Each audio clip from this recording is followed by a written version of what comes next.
നമസ്കാരം കൂട്ടുകാരെ. നമ്മളെല്ലാവരും തന്നെ നെറ്റിൽ നമുക്ക് വളരെ ഇഷ്ടപ്പെട്ട പാട്ടുകൾ അല്ലെങ്കിൽ റിംഗ് ടോണുകൾക്കായിട്ട് പരതാറുണ്ട്. അവസാനം പരിധി അതൊക്കെ ഡൗൺലോഡ് ചെയ്ത് മൊബൈലിൽ ഇട്ട് കഴിയുമ്പോഴായിരിക്കും അറിയണത് അതിന് സൗണ്ട് വളരെ കുറവാണെന്ന്. അത്ര ഒരു അനുഭവം എപ്പോഴെങ്കിലും ഉണ്ടായിട്ടുണ്ടെങ്കിൽ നമുക്കത് പരിഹരിക്കാനുള്ള ഒരു ചെറിയ വിദ്യ, ഒരു ചെറിയ സോഫ്റ്റ്വെയറാണ് ഞാൻ പരിചയപ്പെടുത്തുന്നത്.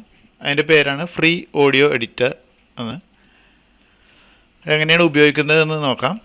ഉപയോഗിക്കുന്നതിൽ ധാരാളം ഫംഗ്ഷനുകളുണ്ട്. നമ്മൾ അതൊന്നുമല്ല ഇവിടെ ഇത് ചെയ്യുന്നത്. എങ്ങനെ ഒരു പാട്ടിൻ്റെ വോളിയം ഡബിൾ ആക്കാം.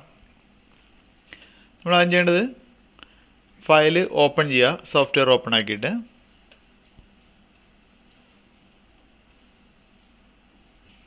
ഓപ്പൺ ആക്കിയ ശേഷം നിങ്ങൾക്കൊരു പ്രത്യേക ഭാഗമാണ് വേണമെങ്കിൽ പ്രത്യേക ഭാഗം മാത്രം, അല്ലെങ്കിൽ മൊത്തത്തിൽ നമുക്ക് ഡ്രാഗ് ചെയ്ത് ഇതുപോലെ സെലക്ട് ചെയ്യാം.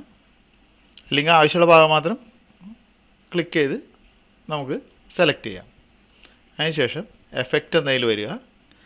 എഫക്റ്റിൽ ആംപ്ലിഫൈ എന്നത് സെലക്ട് ചെയ്യാം. ഇവിടെ നമുക്ക് പ്രീസെറ്റ് എന്നതിൽ നിന്നും പ്രീസെറ്റ് എത്ര വോളിയം കൂടുതൽ വേണം, ഹാഫാണോ ഡബിളാണോ ട്രിപ്പിളാണോ എന്ന് നമുക്ക് കൊടുക്കാം. നമ്മുടെ ആവശ്യത്തിനനുസരിച്ച് നമ്മൾ കൊടുത്തു വെക്കുക. ഡബിളാണെങ്കിൽ ഡബിൾ കൊടുക്കുക. അതിൽ പ്രിവ്യൂ ഉണ്ട്. അതുപോലെ ട്രിപ്പിൾ വോളിയം ആണെങ്കിൽ ട്രിപ്പിൾ വോളിയം കൊടുക്കുക. അത് കഴിഞ്ഞിട്ട് വീണ്ടും സ്റ്റോപ്പ് ചെയ്തിട്ട് വീണ്ടും പ്രിവ്യൂ ചെയ്യാം. എന്നിട്ട് ഓക്കെ, നമുക്ക് അത് തൃപ്തികരമെന്ന് തോന്നുകയാണെങ്കിൽ ഓക്കെ കൊടുക്കുക.